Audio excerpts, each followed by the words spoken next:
కృష్ణా జిల్లా Kankipadu police station పరిధిలో అవమానవీయ ఘటన చోటు చేసుకుంది. హైకోర్టు ఉత్తర్వులను ధిక్కరిస్తూ ఒప్పులూరులో ఏర్పాటు చేసిన కోడిపందం మరియు జూదము శిబిరాల వద్ద ఉద్రిక్తత చోటు చేసుకుంది.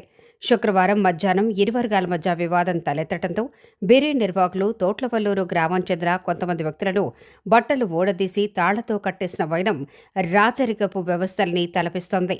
కంకిపాడు పోలీస్ స్టేషన్ వద్దకు సాయంత్రానికి బాధిత కుటుంబ సభ్యులు చేరుకోవడంతో ఉద్రిక్తత చోటు చేసుకుంది.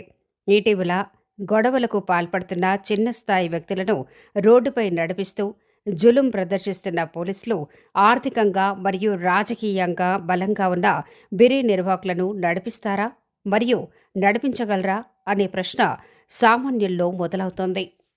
నువ్వు చిన్న 1,20,000 తీసావు నువ్వు. అమ్మో ఏమన్నా మంచివేనంటరా?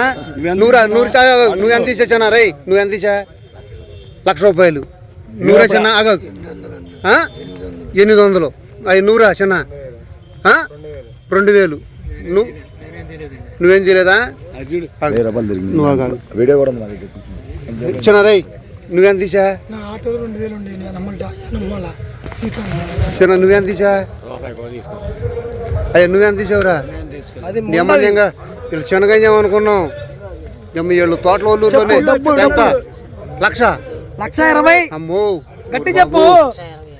ఏ ఊరు మీది? తోటల మీ ఇంటి పేరు?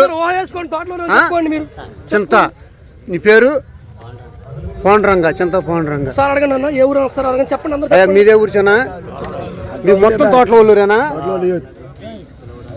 2, 3, 4, 5, 6, 7, 8, 9, 11 మంది తోటల కృష్ణా జిల్లాలో మా ఏరియాలో ఎంత దొంగలు ఉన్నారు, గజ దొంగలు.